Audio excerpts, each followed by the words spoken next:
sure. For Yeah, sure. yeah, exactly. Yeah. Well, it's great to meet you, man. Thank you for taking a minute out today, and I'd love to begin our conversation before we get into your Yeah, very storied career with yeah, you know A-list clients by yeah. asking you 4 years ago we were wrapping our heads around this global pandemic. And Mhm. now that we've come out of it, I'm curious, how did you survive that time period and how did it change you? Well, I tell you, for me, I didn't have to adapt much because I had already adapted pre-COVID.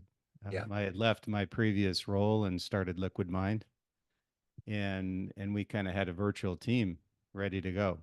And so our adaptability was almost immediate to COVID and kept several clients that we had. So for us, it was just a matter of, managing the clients we currently had and adapting to the conditions that were out there. But fortunately, we were already in a position to do that.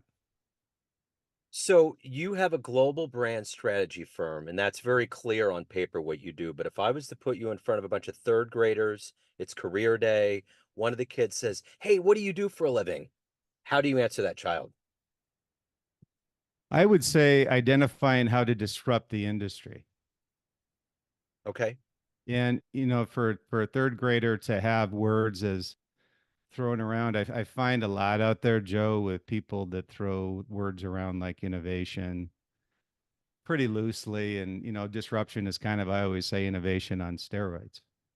Yeah. And so if you have a mentality of what does disruption mean, it opens up a broad spectrum of opportunities that kids can pursue. And it never ends. And so there's always an opportunity, and I learned that a long time from Steve Jobs is finding an opportunity to disrupt and put a dent in the universe wherever you can.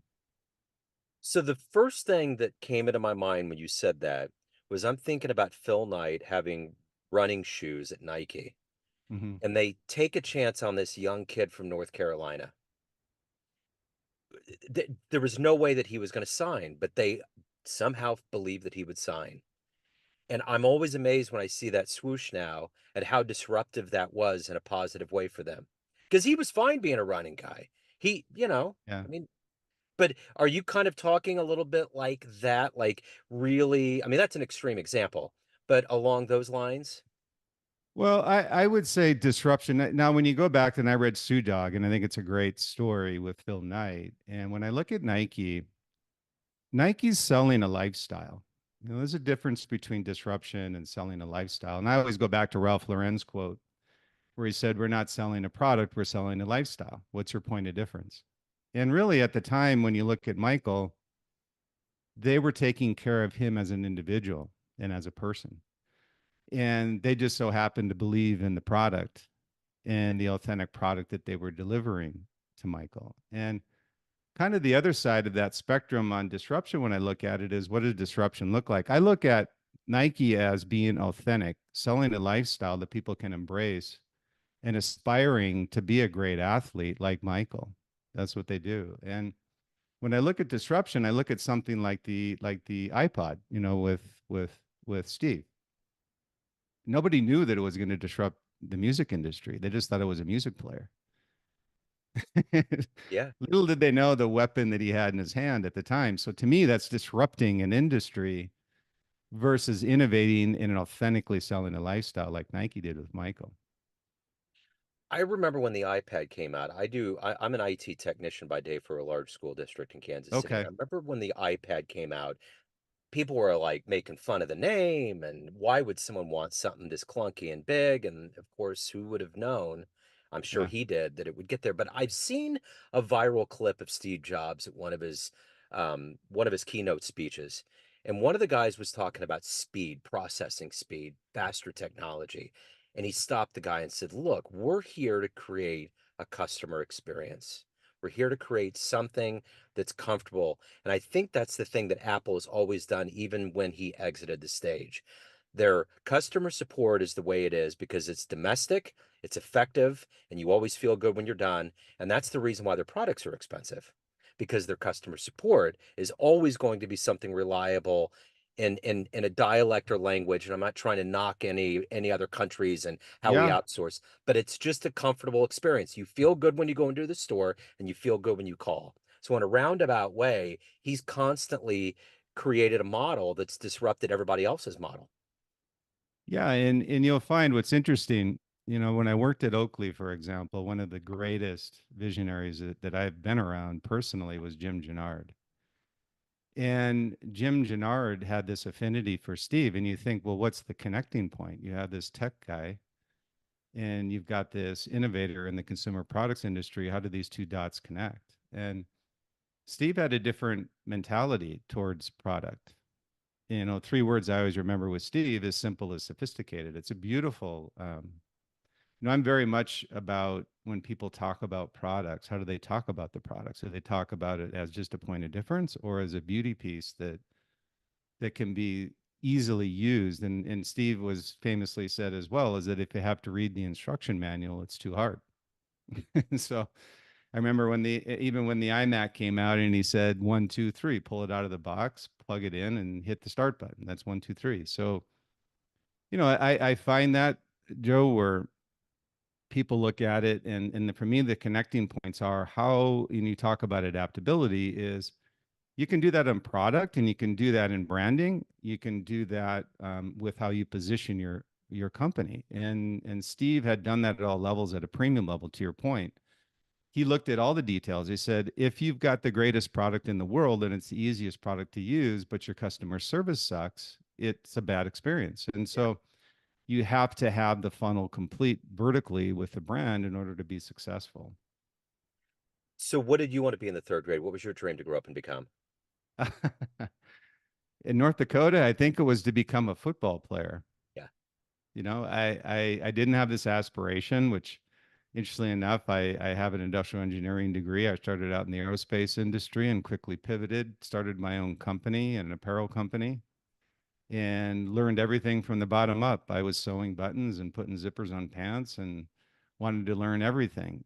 And so my aspiration was, number one, to be successful and move out of North Dakota at some point, but to be successful as a football player. And I ended my career at Nebraska and finished up at University of North Dakota and got my degree there. So I what has played been this football there. yeah, well, what has been this consistent drive in you? Obviously, you wanted to get out of North Dakota. You Yeah. made it out. You've been successful. But what were these gears that were put in motion, seeds that were planted that became you? Well, I had I didn't say it was a tough upbringing, but it was certainly a hardcore blue collar upbringing. And we had to go through a lot of tough times. So for number one for me was not to have to go through that as an adult. And how do you prepare yourself to do that? So I was brought up independent as a fault. I call it as a fault, meaning that my parents prepared me very early on in life to be independent and make it on your own. And so for me, I always adapted that way, and I worked my way through college. I worked my way through getting a degree. I worked my way to getting my first job. And from age 13, I was basically independent. So you can imagine, I had the entrepreneurial bloodline to want to start my own company. So I got antsy real quick at age 28 and started my company and ran it for 10 years profitably and sold it to a VC and then went to Oakley. So that kind of was the path and pivot on my career. So we've dropped some names here of business executives, luminaries, but ultimately, at the end of the day, who's been a hero or an inspiration for you in your career and what you've been able to do? Uh, Undoubtedly, Steve Jobs. Yeah. Um, you know, people will say, and he's one of those embattled leaders that, but nobody can dispute the fact that he's a visionary, number one. Number two, that the vision actually was realized, which a lot of people don't realize how hard that is. There's a lot of people that talk about a vision, but nobody really executes it properly, or they don't stick to their vision.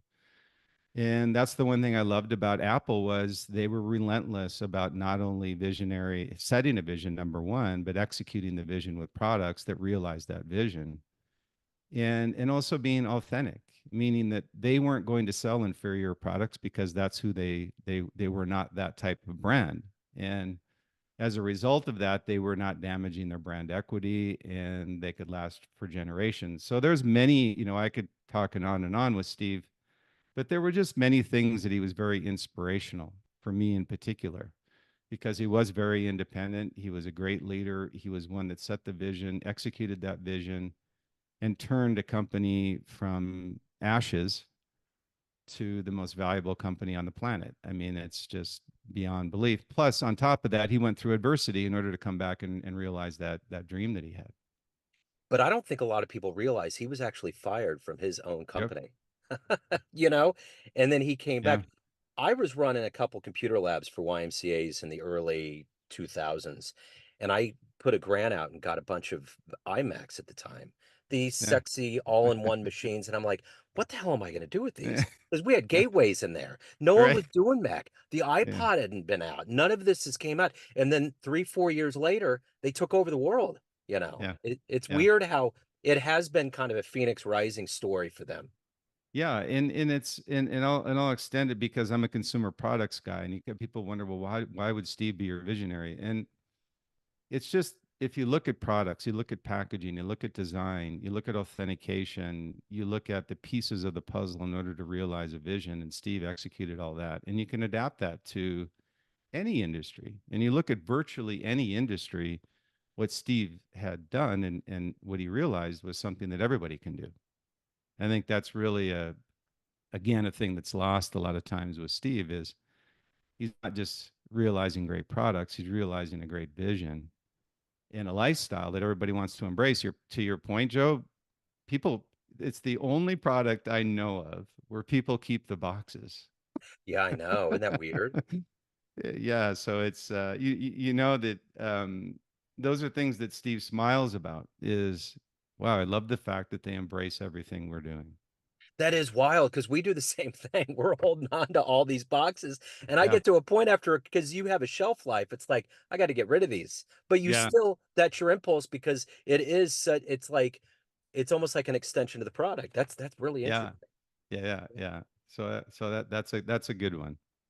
So to become a business leader, one of the cornerstones is networking and getting knowledge and brilliance from others that are out there. Who's alive today that you are fascinated by that you would love to maybe spend time with or run into? Clint Eastwood. Yeah. I'm a people say I just finished my manuscript on my next book called The Visionary Leader, and I went through literally hundreds of visionaries, and when I look at people that you would like to intellectuals, people that have logic, people that have been through it, and people that have lived the life that others would aspire to be and kept it where it was. Clint was one of those I call kind of the brand authenticated, the authenticated brand, but coming from Hollywood. And I just thought it would just be an interesting conversation, sit down and have lunch with him because I just feel that he's so respected not only in the industry but the globally that he would be one that would be interesting to sit down with and have a conversation and lunch. So I have a jazz radio show and his son Kyle is a Yeah. bass player, and I interviewed him at one point. Okay. Cool. And and Yeah. I and I tried not to I try when I talk to people that have been close to luminaries to not get into it because it's them. So we're just talking tangentially, and he starts bringing up one of his early experiences of going to the Montreux Jazz Festival, Yeah. having the press pass, running into Miles, running into all of these legends, and I'm just like, "Wait, Yeah. hold on a second here.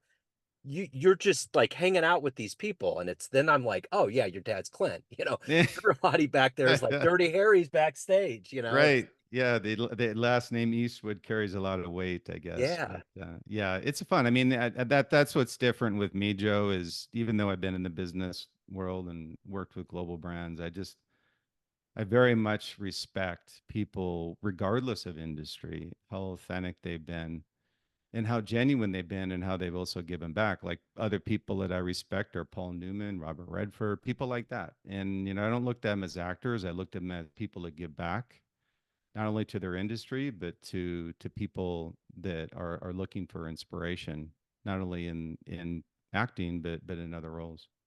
I find that with the jazz community, there's some of the most gracious people in the world. The Yeah. higher up you go, the most humble they are. Like Sonny Rollins is a beautiful soul. I mean, he transcends so many levels of our human logic model that's just unreal. You get done Yeah. talking to him and you're like, wow, I see the world in like Yeah. a shade of sunlight that didn't exist before. And I'm sure Yeah. Clint does the same thing. They just Yeah. move the particles around them. I'm sure Steve did the same thing when he came in a room, everything just spun in a different way. Yeah, it's just an interesting, you can get all kinds of business leaders, but I think when you get down to it, who would you like to talk to that's currently living that could really inspire you for what you can do and change in the world going forward? And I think Clint is just one of those guys that can do that. So along with Clint and Steve, it's like the thing I think that's, and maybe it's just an old guy saying this, is that you get to a point in your life where you admire people that can do this for decades and decades. There's no end, and they continue to gain strength. And you've done that in your career. From the word go, you wanted out of North Dakota, you made your own business, you've continued, you haven't stopped. What has been that relentlessness for you? What has been the drive, the gas in the tank that's made you be consistently curious and growing as a business professional? Well, I learned early on in my second role. It's interesting, and one of my bosses had said, "How do you learn so much in a short period of time?" And I said, this was one of my engineering days, and I said, "Well, I ask a million and one questions. I don't put my name on a piece of paper unless I understand what I'm writing." And this goes back to very detailed documents I was signing, but I always ask a million and one questions because I always want to be learning. In my philosophy is ABL is always be learning. And so for me, my passion has always been I get distracted easy and I find my interest level and I always set a 5 year, 10 year vision of where I want to be and how to achieve that step by step. So I'm very much following that path. Brian Tracy is one that I'd read almost every one of Brian's books, and Brian's been a very big inspiration for me.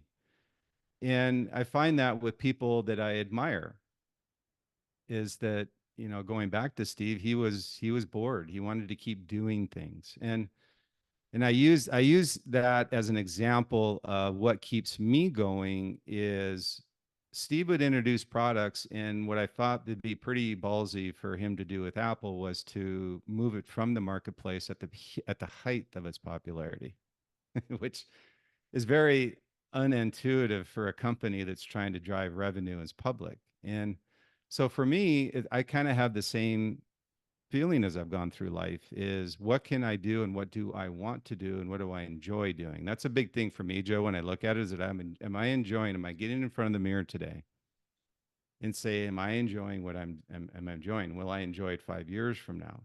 And I've always looked at life that way. And that's why I made that pivot early on from engineering to consumer products and started my own company because I knew I had to learn it. I couldn't just walk in to Oakley and say, hey, I want to work for you. They say, well, you have no experience. I walked in now with 10 years of experience as an entrepreneur and immediately got a job there and got a role with them where I was managing a division. So it was a kind of a shortcut to a long-term vision that I had. But it's kept me going for all this time, for the brands that I've been with as well as LiquidMind.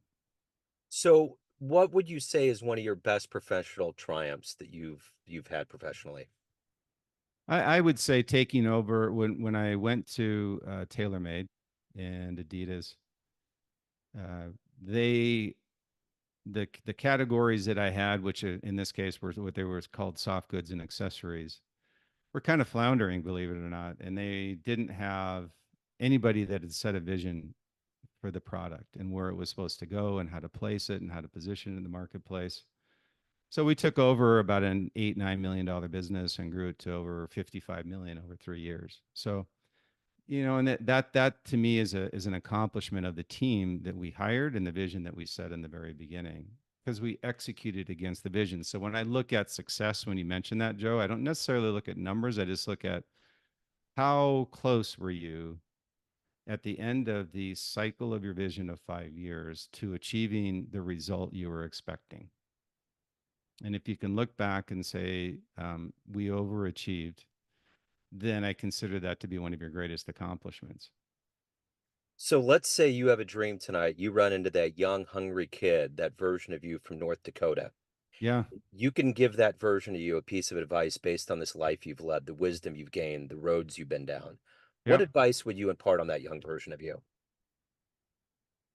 I would say number one is always be learning, always be asking questions. And the third would be patient, humble, and respectful. the young tiger in you is very confident. So you want to move faster than a lot of people. And I find these and I've been around a few of them. I'm on the board of a couple companies and I see these young tigers coming in and I go, you know what? That was me at a young age. And and I get it because they want to move fast, but you have to also understand the culture of the business, they respect the team that's currently there, help them move along in that process as you realize that vision that you have. And always be learning is that when you go to your next role, you'll be more valuable to that company if you keep asking questions and you keep learning and keeping up to date with where the industry is going, not where it's been. So as a leader, you've had to dispense good advice to those around you, to employees, but what's the best advice you've ever gotten? I would say I have to think about that one because um, I've actually gotten quite a bit of good advice from people that I haven't actually met. So, for people that I met, I would also say that it would be when you get into a role, exceed expectations that they may have, but understand the expectations that they have. And I say that as an oxymoron, but I say it from the standpoint of when people hire you, there's an expectation of what the role entails. But your job and an opportunity is to exceed those expectations as long as you understand what those are. And many times people feel that they're exceeding expectation, but in actual reality, they're not. And so I get advice on that side of it is that how do I move up in a role? How do I move up inside of a company? And that was probably the best advice that I had is exceed expectations. So at the end of the day, everyone has a perception of you, family, friends, colleagues, clients, but you run the show. What's your perception of you? Who do you think you are? Well, I would say personality trait is what you see is what you get. I love that side of it is that there's nothing behind the scenes that's, you know, I'm different off the camera than I am on the camera. The second one is very detail orientated, but also very vision driven. So I have the fortunately blessed with the ability to set a vision, but also understand the steps to execute it. I think that's something that I've been really blessed with, and I can pass that on to those that are looking to be able to do the same thing. And that for me is a real blessing. And I why I kind of moved into consumer products was um, being an engineer, it gave me the detail orientation, but I'm very outgoing, and marketing is a big part of what I do, and also product creation. And so for me, I needed to kind of release that, and I was able to do that through consumer products. So we get off the call here, time machine pulls up in front of your house. You can either go back in time and see one event in human history, or you can go into the future and see what's up. Where are you going to go? What do you want to see? I want to see the future. Okay. Yeah, yeah. I'm a vision forward thinking guy. So I always kind of want to know, hey, plant me in year 2032 and let me see what's out there. And because I like to see the evolution of products, of services, of the globe as a whole, and people and humanity. And so for me, that's kind of the thing that's more intriguing to me would to see what's out in the future. So Liquid Mind is the business. Your Yeah. podcast is Visionary Chronicles. If anybody wants to get involved with anything related to your world, where is the best place to go to do that? I would say Liquid Mind site, LiquidMindsite.com. Contact information there. We do have free meetings too, Joe, for our team. Just plug in your question and set up a free meeting. We did also just finish the Visionary Brand Master Course, and that's at thevisionaryfiles.com. So we've got entrepreneurs and business leaders that are now taking the course at the Visionary Files. So we proud to say we finished that in January of this year as well.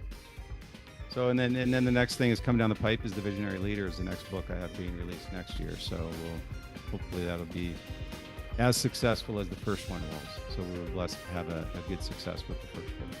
Excellent. Brian, this has been wonderful. Thank you, sir. Thank you for your stories, your wisdom. Best of luck with all your endeavors. I appreciate it. Appreciate it. Thanks, Joe. I appreciate it. Yes, sir. Thank you. Thank you.